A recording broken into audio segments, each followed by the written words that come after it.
L'entrevue du jour, une présentation de la résidence des bâtisseurs Monseigneur Deschênes à Montmagny, une résidence privée pour aînés située au cœur de Montmagny, pour vivre en toute quiétude. Ces portes ouvertes à la résidence des bâtisseurs Monseigneur Deschênes les 10 et 11 juillet de 13 à 16 heures. Musique, surprise, prix de présence. Un goûter vous sera servi commandité par IGA Extra Montmagny. Vous cherchez un emploi? Profitez-en pour venir nous rencontrer. Les bâtisseurs, près de vous, près de chez vous. Alors, mon prochain invité, Luc Carbonneau, qui est agent de communication pour le Club l'Everest. Luc, bonjour. Ça fait longtemps qu'on ne s'est pas vu, Michel. Ben oui, Luc, j'espère qu'on va se voir un petit peu plus souvent au cours des prochains mois. Parce que, on en parlait un petit peu l'autre jour, on va diffuser les matchs de l'Everest au cours de...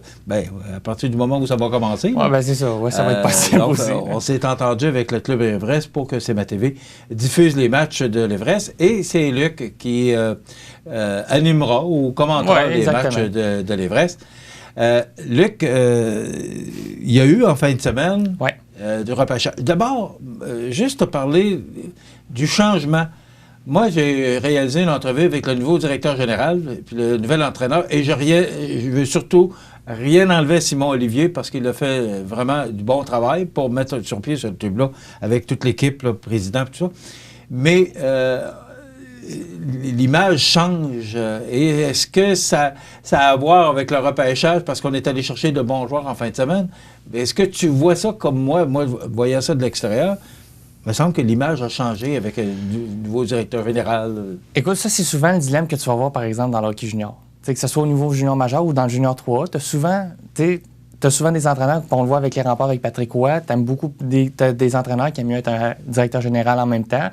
Ça ne te donne pas nécessairement la possibilité aussi, quand tu es directeur général, d'aller voir des parties en même temps de d'autres formations ou de formations mineures qui te permettent de mieux évaluer, d'avoir ton propre point de vue. Tandis que là, avec l'option que je considère souvent qui est peut-être le plus efficace pour réussir, pour avoir une bonne formation, c'est-à-dire un directeur général qui occupe le poste et un entraîneur-chef, une autre personne qui occupe le poste, ça vient changer un peu la dynamique de l'équipe aussi parce que la personne qui prend les décisions n'est plus entraîneur. Il y a vraiment une nécessité de communiquer puis d'avoir vraiment deux bonnes personnes qui s'alignent qui s'en vont dans la même direction. Moi, je pense que c'est peut-être mieux d'avoir deux personnes aux deux postes que d'avoir une seule personne. C'était ma prochaine question. Moi, personnellement, si vous me demandez comment je veux construire une équipe de hockey, ça, c'est pas l'opinion de l'Everest, c'est l'opinion de Luc Carbonneau. Moi, c'est tout le temps mieux d'avoir deux personnes à deux postes que d'avoir une seule pour deux postes. Ça te permet d'avoir une meilleure flexibilité. C'est sûr que parfois, on l'a entendu souvent cette année avec le Canadien, est-ce que Bergevin contrôle, par exemple, des fois ce que Dominique Duchamp fait, des fois des gérants d'extra, c'est ça que ça faisait. Donc, tu sais, ça dépend tout le temps de qu'est-ce que tu veux comme organisation. Puis je pense que vraiment avec Steve et également Stéphane, je pense vraiment on est en équipe. Mais Simon Olivier a quand même amené cette équipe-là. Il a construit cette équipe-là de zéro. Tu sais, c'est plate parce que j'aurais aimé vraiment voir, puis je pense que tout le monde aurait aimé voir ce que cette équipe-là aurait pu faire l'an passé s'il y avait eu vraiment une belle saison parce qu'il y avait vraiment un bon mélange de vétérans. On avait 5 bons joueurs de 20 ans. Fait que, dans le fond, le travail que Simon Olivier a entamé, on ne le verra jamais. Ça, c'est probablement la seule chose qui est peut-être regrettable là, dans tout le travail qu'il a fait. OK. Luc, il n'y a pas eu de saison l'an passé. Oui. Il va y avoir, espérons qu'il y en ait une cette année. Il y a beaucoup de changements. Les joueurs qui ont un certain âge qui arrivent et qui ont un certain âge qui partent. Exactement. Donc, c'est ce qu'il faut vivre avec le Club l'Everest. Ça va ressembler à quoi cette année? Parce que là, on n'a pas eu de saison l'an passé. Alors, par rapport à la dernière saison qu'ils ont jouée, et là, la nouvelle, ça va ressembler à quoi? Moi, je suis pas recruteur, hein? Fait que déjà là, en partant, je peux pas t'aider. Je peux pas vraiment donner une décision franche, mais je vais être bien franc. Je pense que tout le monde... On sait ce que nos vétérans vont faire. C'est-à-dire les jeunes de 18 ans qui étaient là et de 17 ans qui étaient là il y a 2 saisons. On sait à quoi s'attendre. Je pense notamment à Jacob Lavallée. Il y a Mathis Cloutier qui va de retour également. Je pense vraiment qu'on a on a une bonne base. La question, c'est à savoir, est-ce que l'année qu'on vient de perdre, puis ça, c'est pas juste l'Everest, c'est vraiment tout le monde à travers la planète, là, ou du moins, surtout au Canada, de voir si les joueurs vont être en mesure de performer. Je pense même tout le monde a un point d'interrogation, que ce soit Stéphane, Steve, puis c'est pas juste pour l'Everest, je pense que c'est toutes les formations, c'est de voir les jeunes qu'on va avoir repêchés en situation d'entraînement, ce qu'on va avoir vu, parce que les recruteurs avaient le droit accès aux entraînements au niveau du midget 3A, c'est de voir à quel point ce qu'on a vu en séance d'entraînement va se concrétiser vraiment en situation de match. Puis je pense que pour la majorité des joueurs, ça risque de prendre, je pense, un bon mois et demi là, afin qu'on ait recherché une acclimatation là, vraiment de style compétitif comme qu'on a connu en 2019-2020. Est-ce que c'est une équipe qui s'oriente plus défensive, offensive? Je pense que ça va être beaucoup plus défensif. Si on me demande mon avis... Un peu le style du Canadien. Je dirais qu'il y a peut-être plus de joueurs qui sont capables de marquer avec l'Everest qu'avec le Canadien par rapport au niveau dans lequel on joue. Je pense vraiment qu'au niveau défensif, c'est sûr que la perte de Xavier Parenteau, notre capitaine, va faire mal. Donc, Parenteau qui tombait 21 ans cette année, ça va faire mal, mais je regarde, là, je pense notamment, il y a un joueur qu'on est allé chercher en fin de repêchage, puis parce qu'on l'a pris, c'est Thomas Richer, qui a joué en défensive. Il va vraiment amener de l'expérience. On s'attend à ce qu'il vienne jouer parce qu'au niveau des études, il voulait poursuivre ses études et il s'en venait à l'Université Laval. Donc, on tente de le convaincre là, de l'amener avec nous. Ça semblerait vraiment sur la bonne voie, mais je pense que le noyau défensif va être vraiment très solide. Puis ça va être une force de l'équipe. OK. Et à l'offensive? À l'offensive, Jacob Lavallée qui revient, ça, c'est une bonne nouvelle. Je pense à Mathis Cloutier également. C'est sûr qu'il y a des points d'interrogation. Ça, c'est vraiment les joueurs quand on arrive vers l'âge de 19-20 ans avec les études. C'est tout le temps la question, est-ce que je priorise mes études ou le hockey? Puis ça, je pense comme individu, c'est vraiment la base, c'est de savoir où est-ce qu'on veut s'en aller. Je pense qu'il y a des joueurs qui sont en période de réflexion. On va vraiment leur laisser le temps de prendre une bonne décision. Puis peu importe la décision qui va être prise, on va les supporter parce que l'important, c'est oui, on veut une équipe de hockey performante, mais on veut former des individus là, qui vont être vraiment impliqués puis marquants pour une société et dans une collectivité. Puis je pense que c'est ça le but premier là, d'une formation du junior. Que penses-tu du choix du nouvel entraîneur? Parce que ma question est dans le sens que, bon, comparativement à Simon Olivier, qui avait son style d'entraîneur, le nouvel entraîneur, lui, est-ce que tu le connais? Je le connais pas du tout. OK. Mais je sais on ne connaît pas son style. Exactement. Je sais qu'il a entraîné au niveau midget 3A. Il était entraîneur également au niveau de l'Europe. Donc, vraiment, je pense qu'à ce chapitre-là, je pense qu'il va avoir quand même... Il y a une bonne base d'expérience comme Simon aussi avait. On est allé chez Simon aussi, je pense que Simon a fait un peu parcourir un peu l'Amérique du Nord. Steve est allé un peu en Europe. Peut-être qu'on va chercher des éléments différents par rapport au style d'entraînement, au style tactique, là, si on veut. Mais je pense que du pareil au même, là, je pense que Steve là, va faire un excellent travail cette année aussi. Le club qu'on est en train de construire. Oui, le repêchage en plus, oui. Oui. Par rapport à le reste de la Ligue, est-ce que tu as confiance? Parce que les joueurs même parlent que ce club-là, cette année, devrait, en tout cas, travailler fort pour les grands honneurs. Ouais, est-ce que toi, tu es confiant?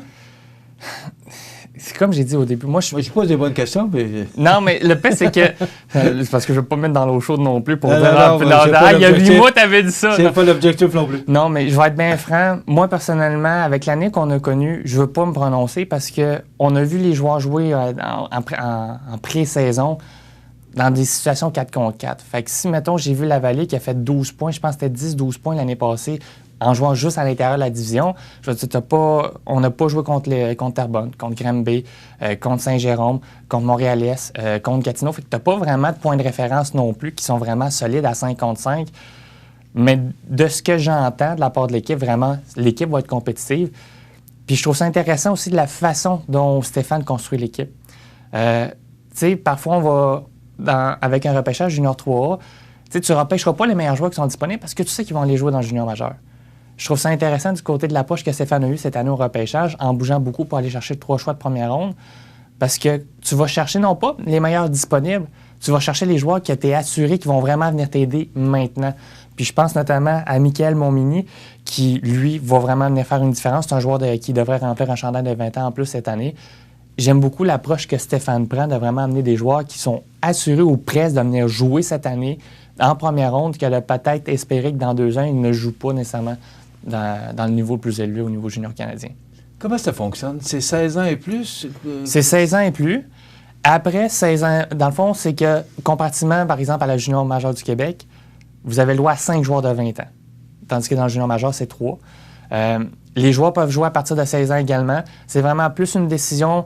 Quand le joueur est repêché junior majeur du Québec aussi, c'est une décision non pas juste seulement du joueur, mais c'est aussi une décision par rapport avec l'organisation du junior majeur et du junior 3, et de l'équipe midget 3 qui a encore ses droits parce qu'à 16-17 ans, il peut jouer encore midget 3. Donc vraiment, c'est à savoir qu'est-ce qui est mieux pour le développement du jeune. Donc il y a vraiment une consultation qui se fait pour les jeunes de 16-17 ans avec l'agent, la famille et les différentes équipes là, qui sont impliquées pour voir à quel point qu'est-ce qui est mieux pour le jeune. Donc l'expérience du nouveau directeur général, Stéphane, qui est habitué au repêchage, lui peut être capable de voir pour le potentiel du joueur. Oui, exactement. En plus, Stéphane, là, comme vous le savez, là, comme il vous a mentionné en entrevue, là, il est recruteur en plus pour les Islanders de Charlottetown. Fait que non, je pense que vraiment, on va avoir des très bons joueurs cette année. OK. Et le repêchage en fin de semaine, c'est positif?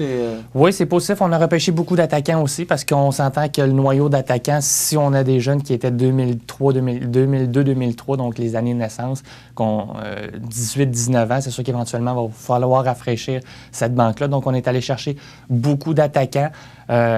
Est-ce que ce sont des réservistes? Moi, j'ai compris dans le communiqué que c'était plus des réservistes que des joueurs appelés. Non, c'est vraiment les joueurs en tant que tels. C'est vraiment c'est pas nécessairement des réservistes. C'est en fonction de savoir est-ce que dans 2 ans, ils vont jouer dans le junior majeur du Québec aussi. Parce que c'est pour ça que les choix de 5 premières rondes, Stéphane a eu comme mentalité cette année.